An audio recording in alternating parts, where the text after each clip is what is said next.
Good afternoon, everybody. You're very welcome to this Chatham House Africa Programme webinar on South Africa's economic outlook. We're absolutely delighted today to be hosting the Governor of the South African Reserve Bank, Lesetja Kganyago. The Governor will be talking to us today about South Africa's economic outlook and economic trajectory. Long mooted economic reforms have been slow to materialize in the country, and the economy had fallen into recession even before the pandemic had started. The economy had lost the country had lost its international investment grade rating, and the bank is forecasting, or was forecasting, a contraction of at least 7% of GDP for 2020. So at this webinar, the Governor is going to give his assessment of the expected trajectory of the economy in the short and medium term, the progress of economic reform in the country, and the role of the Reserve Bank in delivering sustainable and inclusive growth in South Africa. A few housekeeping points for this meeting. This meeting is completely on the record, so you can use all of the information that is shared here today. The Governor will speak for about 10 minutes for an opening intervention, and then we will go straight into a Q&A. I will take questions from you. You can use your little raised hand on your screen to ask a question. And you can also use the Q&A chat box. If you are selected to ask a question by using the raised hand, you will be granted by the Africa Programme team the ability to unmute yourself and ask your question. As I said, this meeting is being held on the record, and we are also tweeting it, and you can follow us at AfricaProg, and you can also tweet the meeting with the hashtag #CHAfrica. Lesetja Kganyago is the Governor of the South African Reserve Bank, having been reappointed in 2019 for a second term after first assuming the role in November 2014. He holds over 20 years of experience in public policy, having formerly served as Deputy Governor of the Reserve Bank from May 2011, and also previously working at the National Treasury. The Governor currently chairs the Committee of Central Bank Governors of the South African Development Community, as well as the Financial Stability Board Standing Committee on Standards and Implementation. He co-chairs the Financial Stability Board's Regional Consultative Group for Sub-Saharan Africa, and is currently serving as the Chairman of the International Monetary and Financial Committee, the primary advisory board of the IMF Board of Governors. Governor Kganyago, please, over to you. Thank you very much for those kind introductions. It is much easier talking about the conjuncture than what we see the economy would be in the future. For what we have now is an unprecedented shock to the global economy. And in as far as South Africa is concerned, we are expecting that the second quarter of this year would be the worst since the 1930. And so the health shock that we experienced in the form of the coronavirus, which had impacted countries across the globe, unfortunately found South Africa in the middle of a recession, and basically the impact of the virus made what was a bad economic situation worse. And the way in which we tried to understand the nature of this shock was that we tried to see whether the shock is coming from a supply or a demand side, because central banks really can respond to demand side shocks rather than supply side shocks. But it turns out that the shock was from both angles. It was both a supply side shock and a demand side shock. And as I said, the central bank can respond to the demand side shock, because that is what we do all the time. Monetary policy is about cyclical growth rather than structural growth. And so as this thing comes, various economies responded in different ways. And but what had been clear had been that countries respond based on the policy space that they have. And so the first response from the South African authorities was necessarily a health response, an aggressive education of the public about the nature of the virus and the impact that it would have, and how South Africans could actually protect themselves against the virus and what precautions to be taken. It also necessarily involved the preparation of the health system and health facilities such that they would be able to cope when the infections started to rise.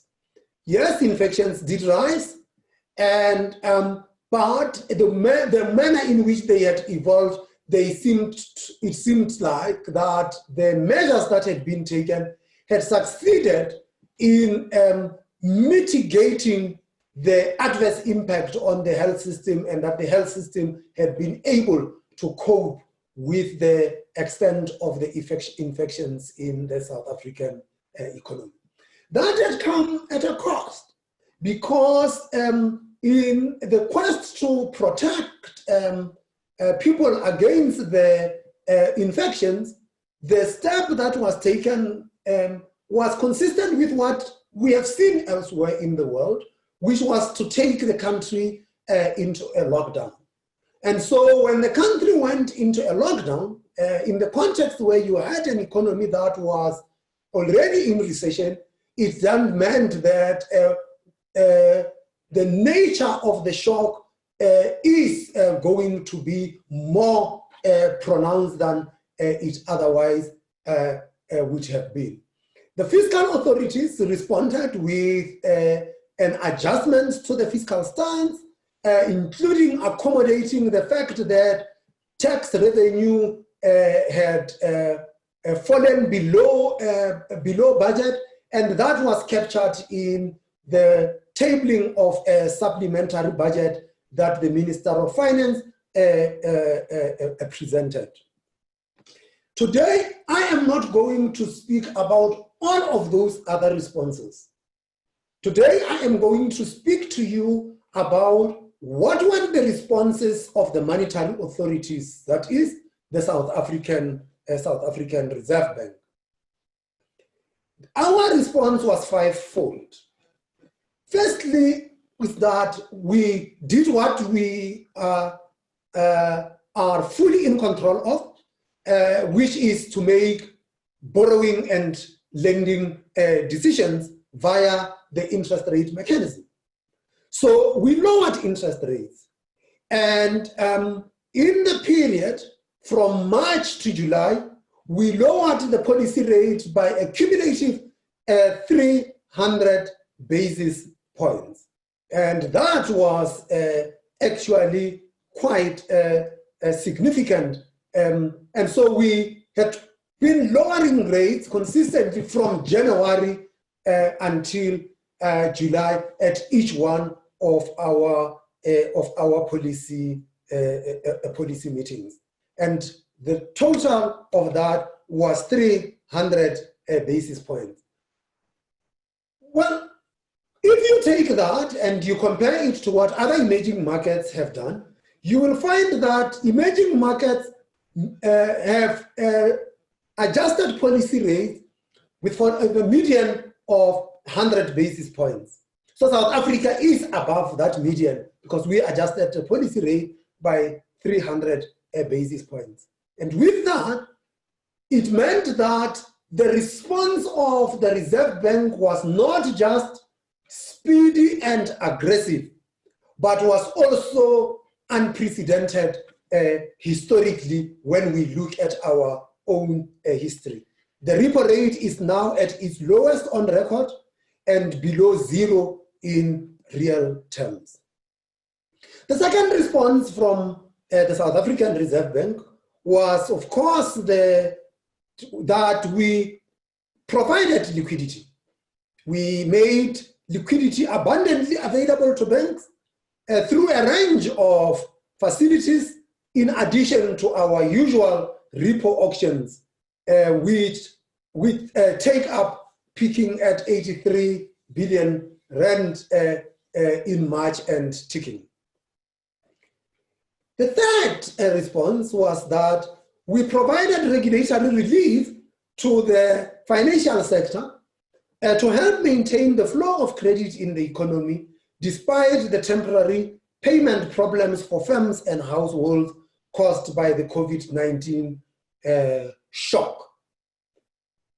And this was important because household consumption is a very important component of GDP expenditure in South Africa. And so through this regulatory relief, the financial sector was able to maintain the flow of credit.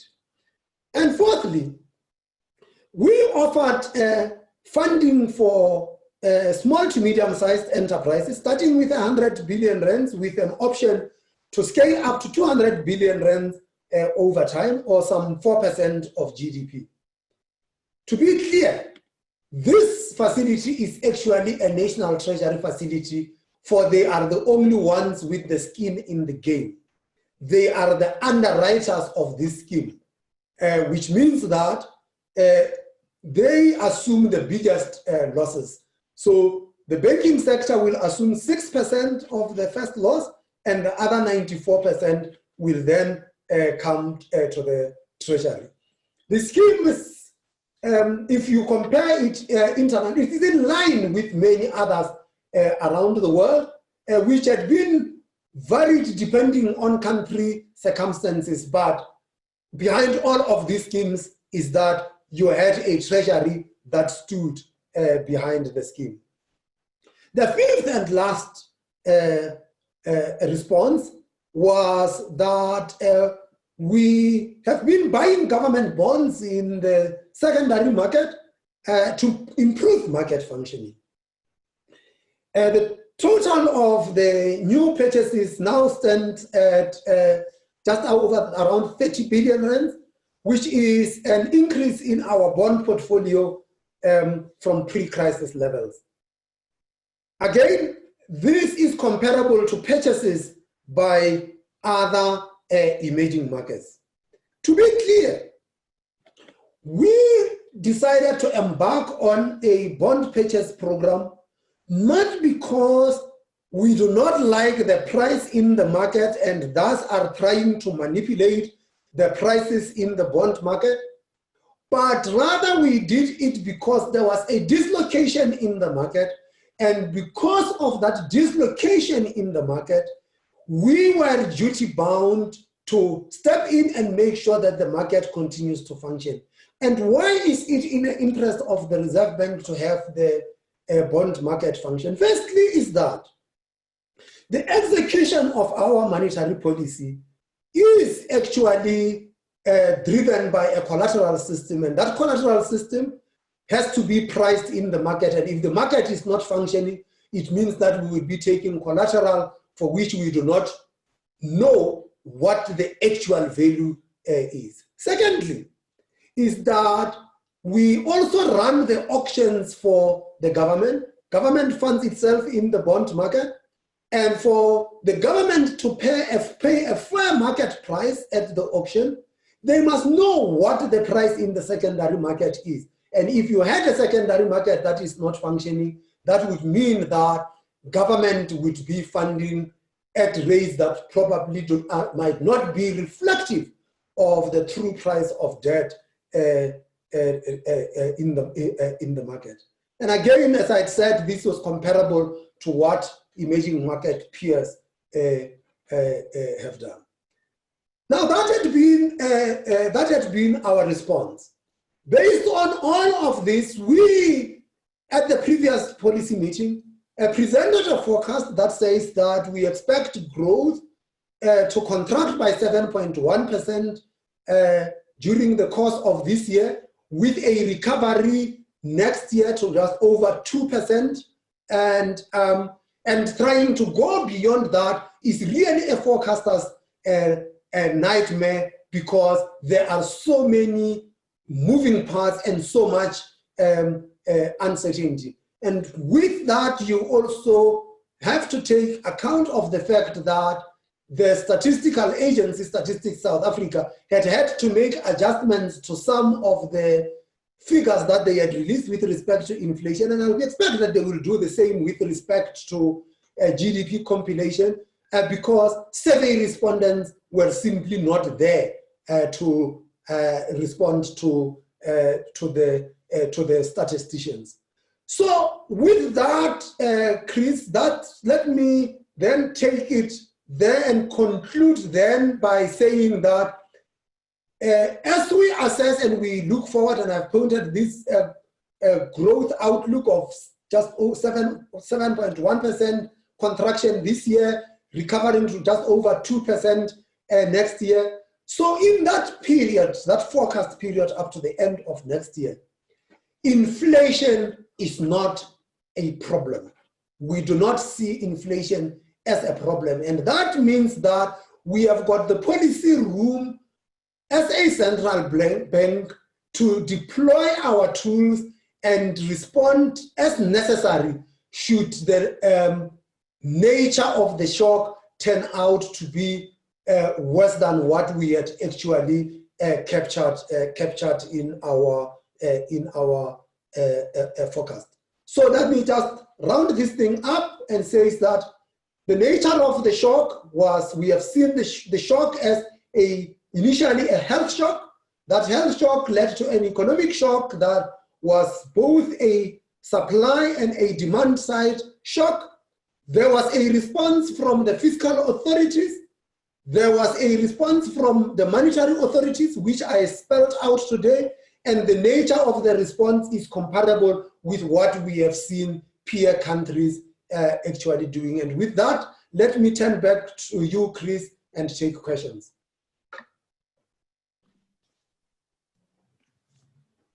Governor, thank you very much for that opening intervention. We've got a few questions coming in. I'm first going to go to someone who raised their hand almost as soon as you started talking. So very keen to ask a question, and that's Ben Charbon. So Ben Charbon, are you there?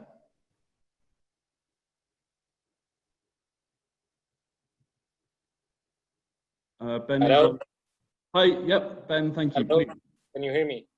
We can hear you. Okay, thank you very much. Good morning, Governor. Good morning, everyone. So today I'm here representing my company, #ETC Holding. We are willing to move to South Africa to invest in many sectors in this year with this pandemic. So we are taking this occasion to ensure ourselves and to have the good vision and credibility from your side and yourself. And I'm honored for this communication to see what we can do. So today we know that the food market and the agriculture is the engine of African market, and the engine of after this pandemic, we see that food support and food reserve is the most critical problem. So what's the government and the central bank and the governor of the Reserve Bank is preparing for this area? Ben, thank you very much. I've just seen another hand raise, and that's from Monyani. So Monyani, are you able to unmute yourself and ask your question? Yes. Good morning. Well, where I'm coming from here in the U.S., I am originally from South Africa, but I just wanted to ask if there are any policies around green policies in the initiative going forward. As you know, there are lots of issues with the power company in South Africa, and we're hoping that there's an opportunity to, instead of investing in all the infrastructure, to move forward with the green revolution that is taking place. So I just wanted to know if there's anything for that. Thank you. Well, Nani, thank you very much. And we'll take a third question from Sean Duthie, please. Sean, please unmute yourself.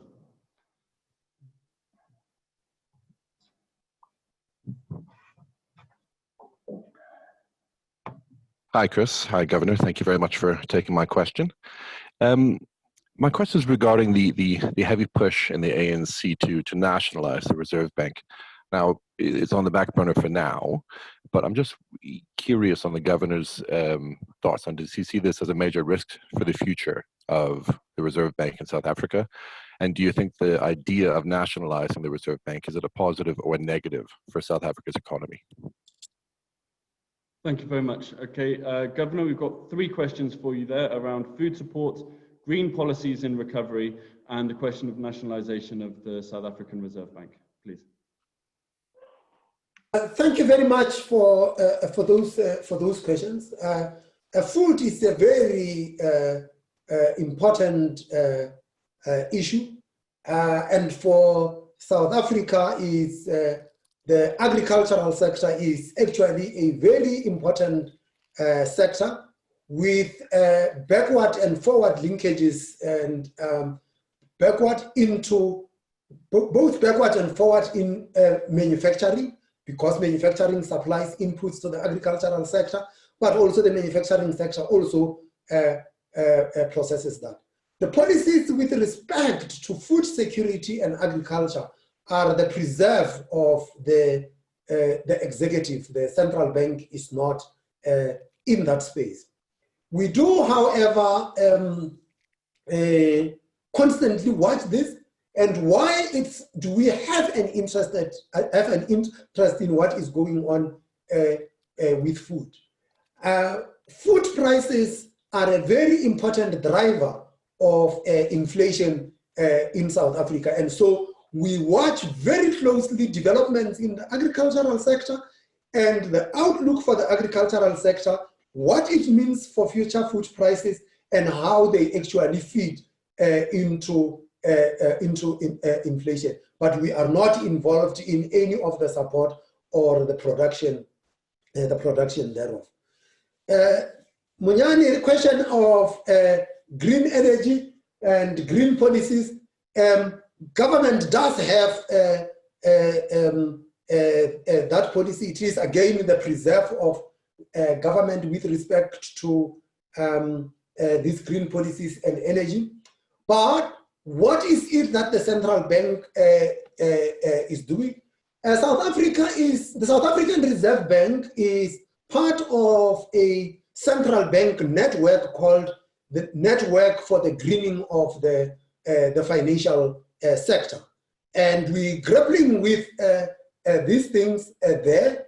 And amongst the things that we end up watching is the carbon footprint of the financial sector, and the risks that the financial sector could be exposed to with respect to their carbon footprint. We also watch their disclosure and whether they are making the disclosures with respect to climate and those kinds of things. It is something that we are grappling with our colleagues in the Network for the Greening of the Financial Sector. So it is narrowed to what central banks actually do, which is our responsibility for the oversight of the financial sector. Last question, the question of the nationalization of the Reserve Bank, it's something that we have expressed ourselves so many times before. And I mean, of course, I'm speaking to a foreign audience, and I could state that we actually do not see what the case for the nationalization is we have made our arguments about why we think that this is just a distraction. And quite frankly, we have walked away from the debate, and we have decided to leave that debate to the executive, and we have said to the Minister of Finance and the President, they must deal with it politically, because there isn't anything more that the South African Reserve Bank could add to that debate.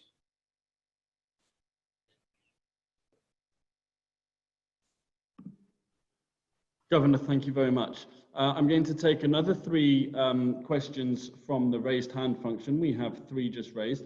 And then after that, I'll take a cluster from the Q&A box, and then we'll go back to using the raised hand function. So the first on my list here is Benny Van Sale. Benny, are you able to unmute yourself? Thank you, Chris. Do you hear me? We can hear you. Please go ahead. Thank you. Thank you for the opportunity. We do have great concern about the future of our economy in South Africa regarding the reality that we already was in a huge problem area before COVID-19 actually struck South Africa and the world. We was already downgraded to junk status with the specific policy environment that we experience at that stage that doesn't build trust, with things such as expropriation without compensation and other things. And we all know about what it is. Now, with this devastating effect of the way that this whole COVID-19 have an impact on our economy, and we already were in a huge problem area beforehand, with this present policy environment, if there's not a change around, how are we going to get investment? How are we going to build trust so that people come and invest in our economy? Because for me, that is a starting point to get that growth. We need investment, and that will only be done if there's trust. So what can we do to make sure that the policy environment is of such a nature that people say, but that's the place where I want to invest. That's the place where I want to put my money because it's safe and there will be a positive growth on my capital if I put it in that country. And that's a thing that all the people abroad mentioned to me, but we cannot invest in your country because there's too many uncertainty. And I think every role player has an obligation to actually address this and try to get a solution. Thank you. Benny, thank you very much. We'll take a question from Coyote Ogunro. Coyote, are you able to unmute yourself? Yes, can you hear me? Yes. Yes, we can hear you. Please. Hi, this is Coyote Ogunro. Thank you for the session. Thank you, Governor. Thank you, Chatham House. My question's around the Sovereign Wealth Fund initiative that was announced some months ago. I thought it was rather interesting, as you've seen a number of sovereign wealth funds in Africa crop up. Could a sovereign wealth fund in South Africa with a domestic mandate be a useful tool to address some of the concerns the constituencies are raising, pushing for nationalization of the Reserve Bank? Thank you. Lodi, thank you very much. And we'll take a final question from Andrew Metheny. Andrew, please. Hello, can you hear me? Yes, we can hear you. Please. Yes, thank you very much, Chris. Thank you very much, Governor. My question is on fiscal policy. You alluded to the supplementary budget that was passed in June that lays out, a very ambitious consolidation program, details, of which we may see in the MTVPS coming up later this year. A lot of observers are somewhat skeptical that that all of these cuts in spending will be achievable. I was wondering how you're thinking about this from a monetary policy standpoint. How does this affect your monetary policy calculus? Thanks. Fantastic. So, Governor, you have 3 questions there. One, on the wider policy change and South Africa's ability to attract investment. A question around sovereign wealth funds and their domestic mandate. And a question on the fiscal budget and the expected midterm budget statement and what your monetary expectation responses would be to that fiscal announcement. So please, over to you, Governor. Okay. I think that the question about the policy environment, absolutely a valid question. The former Treasury Secretary of the US, Larry Summers, had a saying that says the cheapest form of stimulus is to boost confidence.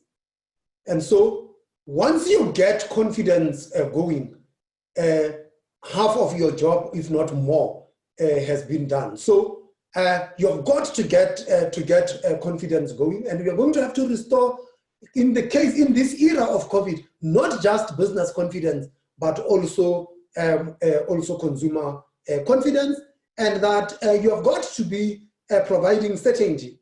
But there are lots of investors who will invest in a country even when there is uncertainty.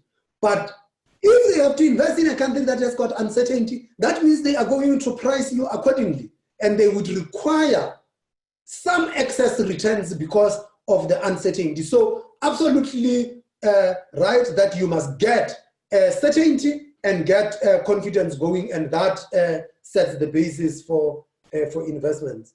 Kaya, the issue of sovereign wealth fund, I mean, I know that the Minister of Finance announced that, and I think the question will best be directed to him. But African sovereign wealth funds have been unique in the manner in which they had been created. I actually had just been intrigued as South African countries talked about creating sovereign wealth funds, because everywhere else where sovereign wealth funds were created, they were created out of windfall profits, out of huge budget surpluses.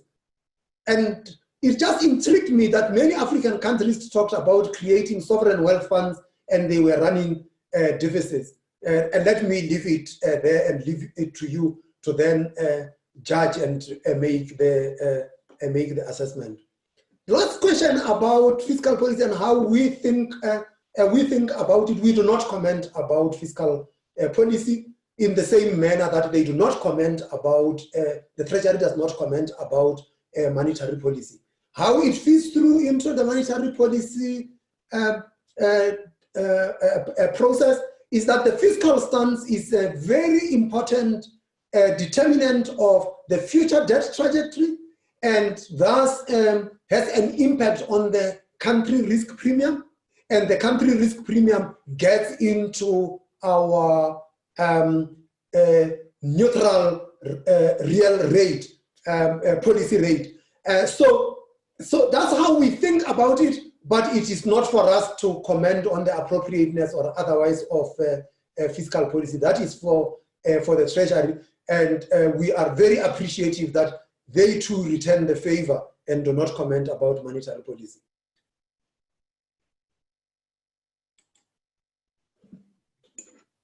Governor, thank you very much. As I said, we'll take some questions from the Q&A box now. Please, if you do have a question, you can type it into the Q&A box or use the raised hand function, and I'll come around to some more raised hands for the next round of questions. So the first question in the box is from Esther Brown, and she asked, what role does the governor see for the private sector in the recovery? The second question is from Ronak Gopaldas, and he's asking, how has the South African Reserve Bank needed to recalibrate its messaging in a context of A, an increasingly clamour for monetary solutions to fiscal problems, and B, heightened populism? How does it prevent itself from appearing unresponsive? And there's a question from Nolutanzu Gosa, who's asking, with little or no visibility on when COVID-19 and the lockdown's negative impact on the economy will stabilize, how much more runway does the South African Reserve Bank have to continue doing what it can to cushion the financial sector and thus economy? It's caveated by saying that they recognize that in the fiscal space, it doesn't seem to be finding footing. Now, I know you won't be commenting on fiscal issues, but there's a question more about how much more monetary space do you see there being? So the role of the private sector, South African Reserve Bank messaging, and how much more space is there for continued monetary policy intervention? Governor, please. Thanks, Chris. The private sector plays a very important role. And South Africa has got a significant and actually world-class private sector. South African executives are sought all over the world. And speaking at Chatham House, I'm sure you've seen how many of our professionals are actually also plying their trade in London. So we recognize that role that the private sector plays. Secondly, is that South Africa is a small open economy, but it is also a savings constrained economy. The government is not a saver. The household sector is hardly saving. And so the key driver of savings in this economy is actually the private sector. It's the corporate sector that is actually driving savings in this economy. And as it stands now, what we have with the budget deficit projected to 15% of GDP this year, that exceeds the savings that we generate in this economy, which are just over 14%. And what that would mean is that there is very little left for the private sector to mobilize savings for investment. And I think it is in that context that you saw government pronounce in the supplementary budget the path that is going to evolve over the next 3 years to provide also space to the private sector. But South Africa also has got very unique institutions, and just given our own history, we are very good at managing conflict and managing contestations, and thus building compacts around what we are confronted with. Sometimes one would argue that sometimes we leave it until we are almost on the break that we feel that we must partner. So what you have seen now about this crisis had been the relationship, the improved relationship between government, the private sector, and labor, and that it lays a basis for social compacting to be able to deliver on the steps that the country must take to confront the challenges that we face. So the South African private sector has got a very important role to play, as it has historically. The last two questions are sort of like interrelated. And the thing that came through that says that, how do you package your messaging in the face of populism and all of that? The one thing that is important for a central bank is that the central bank must stay in its lane. And that is what we do. We stay in our lane. In South Africa, we're fortunate because the central bank is a creature of the Constitution. And its mandate is spelled out in the Constitution. And the Constitution thus also enshrines the independence of the central bank in pursuit of its mandate. And that mandate is price stability in the interest of balanced and sustainable growth in South Africa. And so when there is noise in the policy discourse in South Africa, and that noise is coming, and you said is populist in nature, we're cognizant that the rise of populist voices in South Africa are not unique to South Africa. Populism is engulfing the globe, and it doesn't matter whether it's left-wing populism or right-wing populism. The truth of the matter is that populists ride on the anger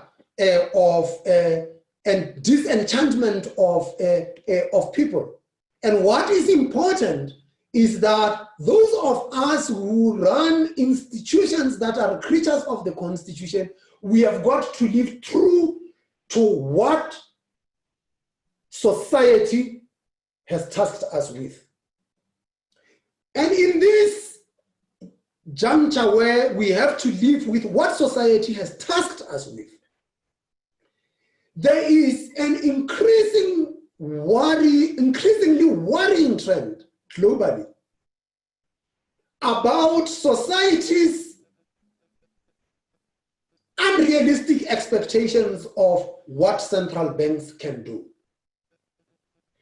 And this trend is, it was there in the aftermath of the global financial crisis, but it also didn't get helped that central banks themselves, after the crisis, some of them said, oh, central banks are the only game in town.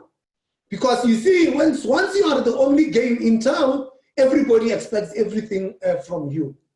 That has since changed. And that central banks have got to spell out what is the nature of their contract with society and deliver what society had tasked them with. And the South African Reserve Bank has a contract with society. We have got a contract with society enshrined in the Constitution of the Republic of South Africa. So as we respond to all the other things, we are continuing to live true to our constitutional mandate. And with that comes the issue of what are the third question, which is what are the SARB's future moves?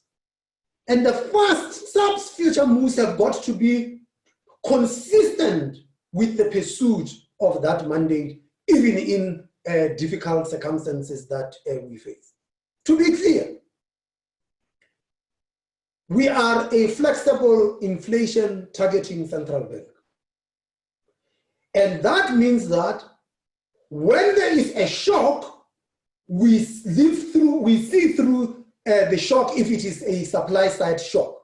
If it's a demand side shock, that's what central banks do. We respond to demand side shocks as well. And so we continue to assess the evolution of the South African economy within the policy horizon of monetary policy, which is 12 to 18 months. And as I said, within that policy horizon, inflation is not a problem. And what that means is that the Reserve Bank has got the policy space to deploy our tools as appropriate to support the South African economy in accordance with our constitutional mandate.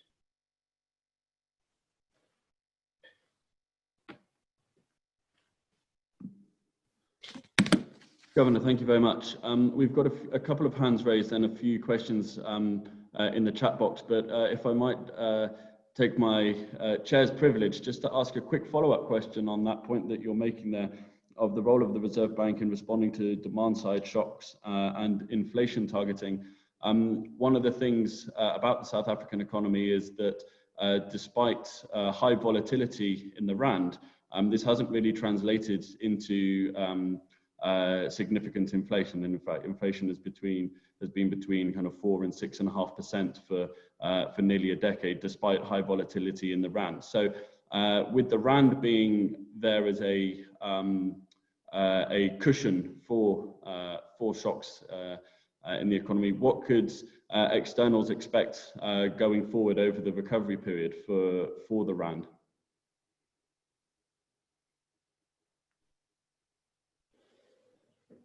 You want me to take that one as well now, or you wanted to bring the others? Yeah, if you take that, because it's a follow-on to the inflation targeting question, and then I'll take some more questions from both. Okay, thank you. It's okay, Chris. The volatility of the rand is something that we had learned to live with. We could do with less volatility. But since we lost our international investment grade rating, we are now a speculative grade issuer. And because we are now rated as speculative grade, the kind of investors that we attract are speculative in nature and are really short-term in their investment horizon. What that means is that there is going to be a volatility of capital flows, and with that volatility of capital flows, you would see the volatility of the exchange rate. But what we have seen in the past, in the recent past, had been that the pass-through effects from the depreciation of the currency to inflation has become lower than what we had seen a decade ago. What that means is that a big depreciation of the currency, yes, it will continue to have an effect on inflation, but it is actually muted compared to what we have seen in the past. But analyzing the pass-through in the current conjuncture is tricky, because you have had a depreciation of the rand, but you have also had a collapse in the oil price, and you have also had a widening output gap in the South African economy, and those two are disinflationary. And so they have offset the effect of the depreciation of the currency, and hence we saw that inflation decline significantly over the past 3 months. So that's how we see the volatility of the rand and inflation.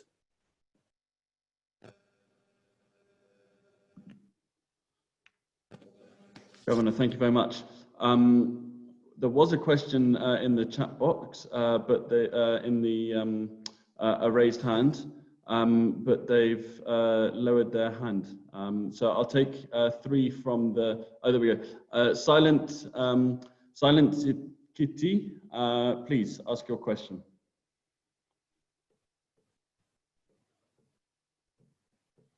Hello, Silent, are you there?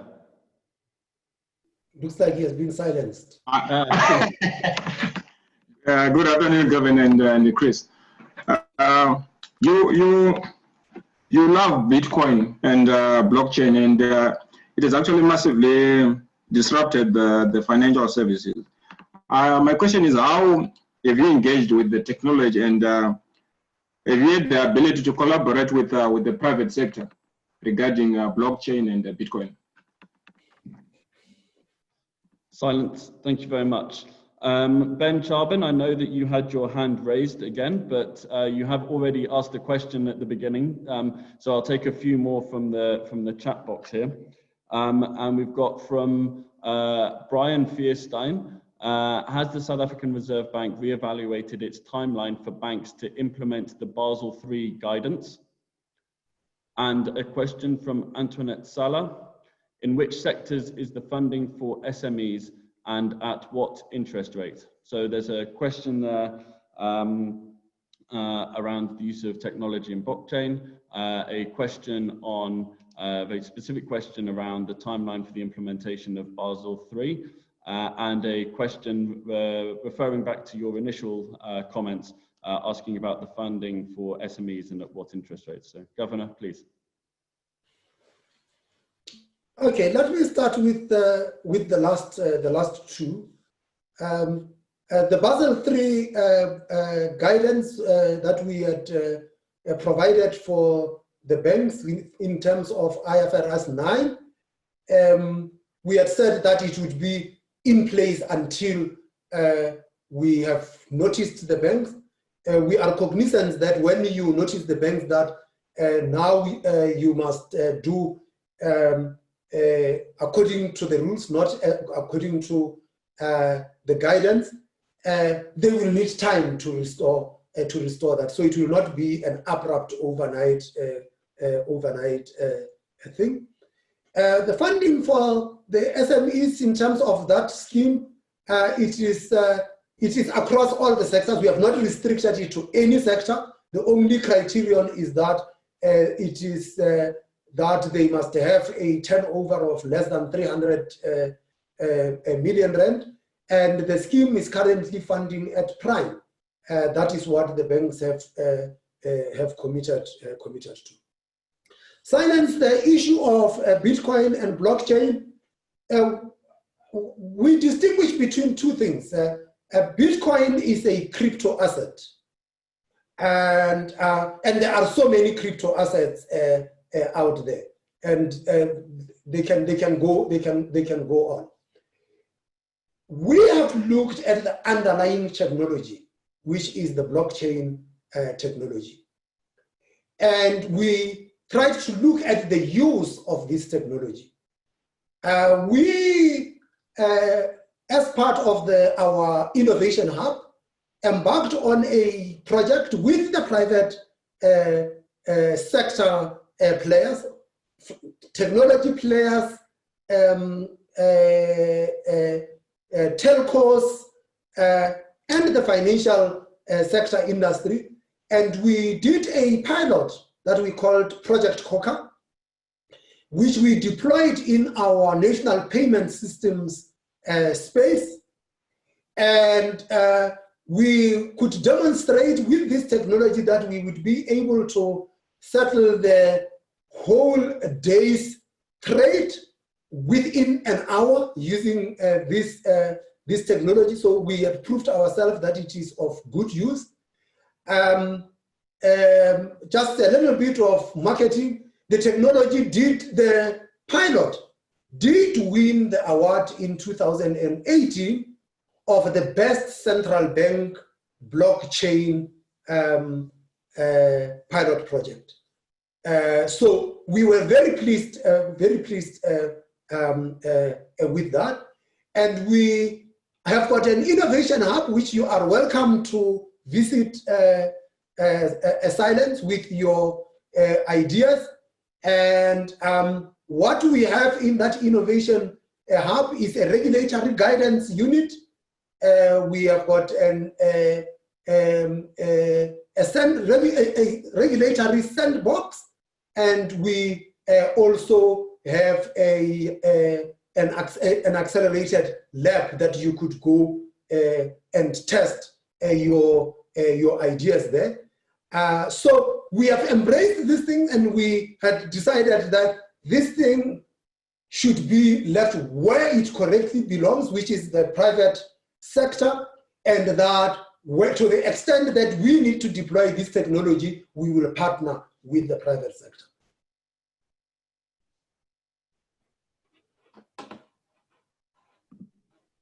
Governor, thank you very much. We have 7 minutes left, and so I'm going to be quite strict on time, but we will take, there's a question in the raised hands there, and I'll also provide a few from the chat box as well. So Guy Keone, are you there, and are you able to unmute yourself? Yes, thank you very much. Governor, thank you for your introduction about the blockchain subject. I was wondering whether you were working with other central banks in the SADC region to share the experience that you had. Because as you know, the blockchain industry requires an ecosystem to work properly, and cross-borders technological transfer is key. So what is what is currently being done in that aspect? Guy, thank you very much. There was a question from Schalk, but he appears to have lowered his hand. So I'll take a few from the chat box as well. And this, I think, will be the last round so that we can finish bang on time. So Massa Sugano has asked, how is the Reserve Bank assessing the state of health of the major South African financial institutions under this crisis? Linda van Tilburg is asking, she would like to know what the governor thinks of whether there should be another blueprint for growth and whether one's being considered. Should the country go back to the drawing board again or implement what is already on the table? And Adiba Igodaro is asking, has the South African Reserve Bank's COVID response differed significantly from other African countries' responses, And if so, how and why?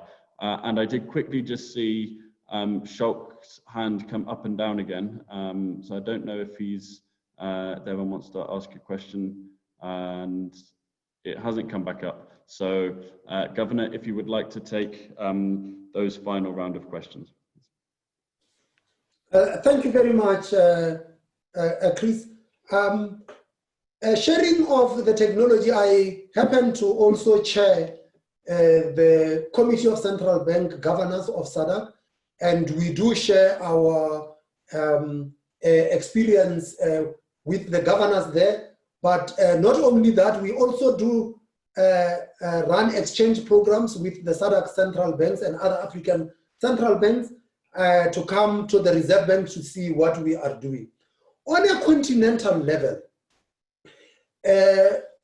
2 years ago, I chaired the Association of African Central Banks, and one of the projects that had come out of the Association of African Central Banks was to come with a Pan-African payment solution to facilitate trade on the African continent. You know that we have got the African Continental Free Trade Agreement. All of that trade that takes place will have to be settled. And at the moment, the settlement process is unwieldy and expensive. And what we have then learned was that in Southern Africa, we have got the SADC RTGS, which facilitates settlement in the SADC member countries and is working brilliantly.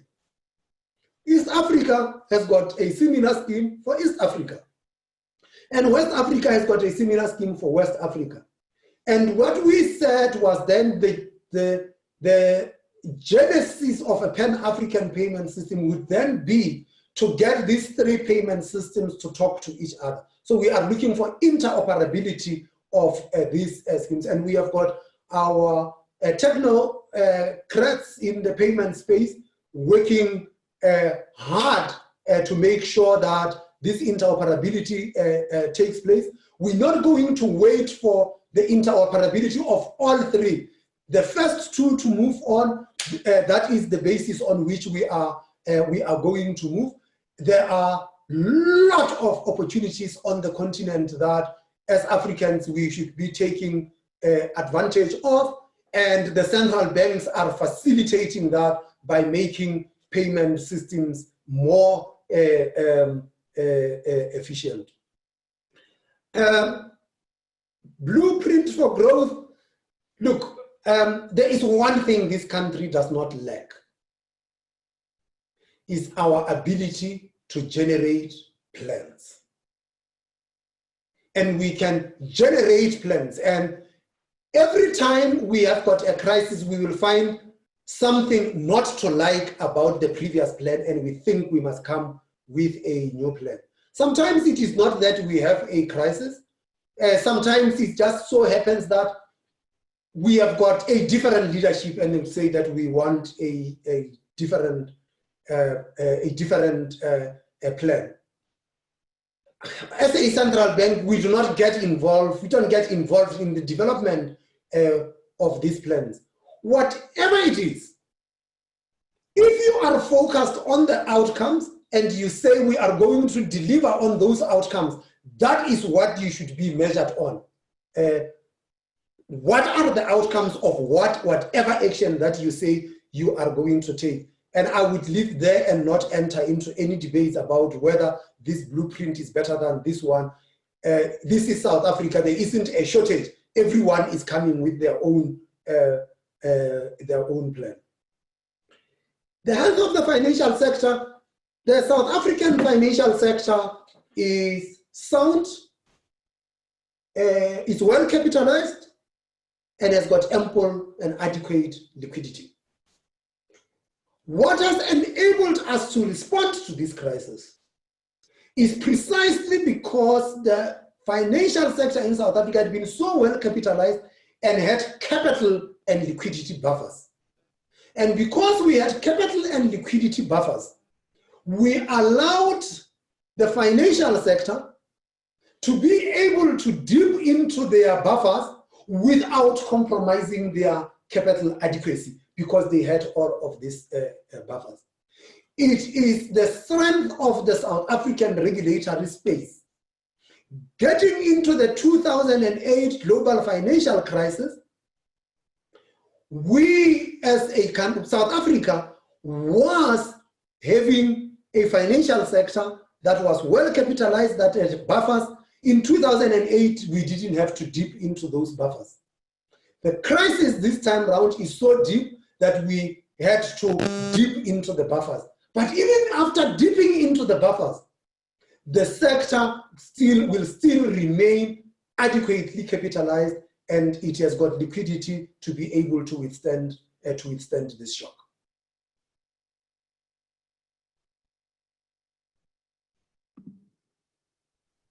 Governor Kganyago, thank you very much. Absolutely perfect timing. It is bang on the hour and the right time for us to draw things to a close.